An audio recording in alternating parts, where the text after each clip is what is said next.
All right, so we've talked about how nucleophile strength impacts the rate of an SN2 reaction, the leaving group ability, so the more stable a leaving group by itself, the better leaving group it is. That makes a reaction rate of an SN2 reaction increase.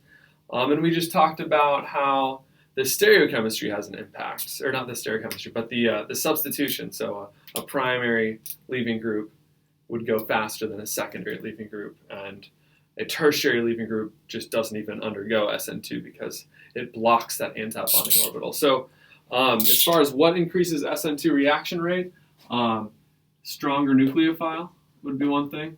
Stronger nucleophile, better leaving group. So 1, stronger nucleophile, 2, better leaving group, and 3, less substituted, we'll say. Less substituted Rx. So the alkyl halide is less substituted. So primary is less substituted than secondary.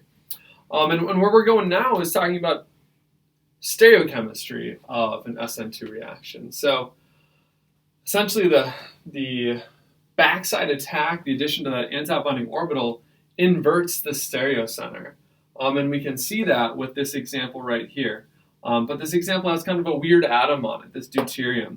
Deuterium is basically a hydrogen that has an extra neutron. So it's a hydrogen isotope. And if we think back to when we first talked about isotopes, isotopes are essentially the exact same atom as the other type of atom. They just have a different number of neutrons. So they're the same reactivity. So it has the same protons, same electrons, but a different number of neutrons. So essentially deuterium has 1 extra neutron. So a normal hydrogen atom has 1 proton and 1 electron and 0 neutrons. But a deuterium has 1 proton, 1 neutron, 1 electron. And deuterium reacts identically to a hydrogen. Identically. Basically identically. That neutron doesn't really do anything, right? Protons are positively charged, that impacts reactivity. Electrons are negatively charged, that impacts reactivity. But neutral atoms don't have a huge impact on neutral species. So a neutron is neutral, so it does not have an impact on that. So this would be a strong nucleophile here, Cn-. We have the electrons on the carbon.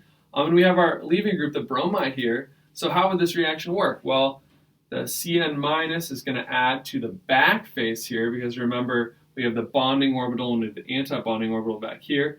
This is technically a primary alkyl halide because that bromine, that carbon is only attached to 1 carbon, so it's a primary alkyl bromide.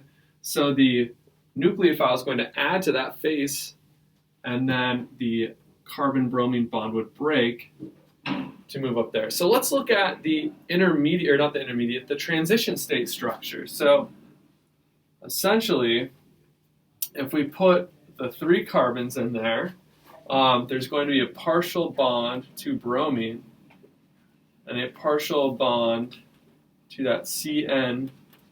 The negative charge was on the carbon, so the carbon is what's being attached there. There's a partial minus there, a partial minus there. So a transition state. And where is the deuterium and where is the hydrogen? Well, the deuterium, it's going to kind of planarize here. It's going to go flat. So it was kind of down there. It's now going to be in the plane, in the same general plane as this carbon-carbon bond here. But it's still going to be coming out at us because it's still a wedge. So essentially, here we're going to have the deuterium here. And the hydrogen is directly behind it. We obviously can't draw it directly behind it because we wouldn't be able to see it if it was. But essentially, those are in the same plane. So these 3 atoms, that carbon, that deuterium, that hydrogen, are in the same plane, and they're basically a triangle right here. We have the carbon adding to that side, the bromine leaving on that side. So the product would look like this, where the Cn bonded there. The deuterium is now still a wedge. It had no reason to stop being a wedge, but it's now kind of, instead of going boop, like over and down to the deuterium, now it's over and up, and the hydrogen is dashed to that hydrogen. So I said that the stereochemistry inverts. What did I mean by that? Well, if we look at the stereochemistry of the starting material, we can basically call it R or S like we did in chapter 5. From this carbon, this is a stereocenter, it has 4 different groups. This bromine would be the first priority. This carbon is larger than a deuterium or a hydrogen, so it would be the second priority. And this deuterium would be the third priority. Hydrogen would be the fourth priority. So our fourth priority is in the back, so we can just do a circle now, 1 to 2 to 3. That starting material is counterclockwise, so this is an S stereocenter. So how did that, quote, invert in the product? Well, now we have this carbon as a triple bond to a nitrogen. So this is the first priority. This is, again, the second priority. Deuterium is the third priority, and hydrogen is the fourth priority. Again, we have the hydrogen in the back, our fourth priority in the back. That's what we need to do our circle. Now we do 1 to 2 to 3. That is clockwise. This was counterclockwise, so we inverted from S to R.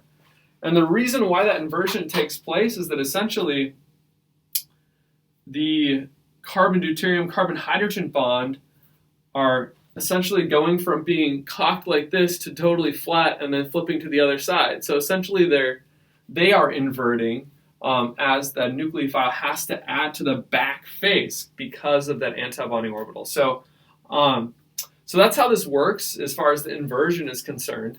I'm going to stop right there. We're going to do some examples in a minute, but I want you guys to watch another video that kind of shows this whole process of going from starting material to product in kind of an animated way, where you can kind of see that inversion, those bonds move while that nucleophile adds. So that might kind of help you kind of wrap your head around this a little bit better. So, all right, yeah.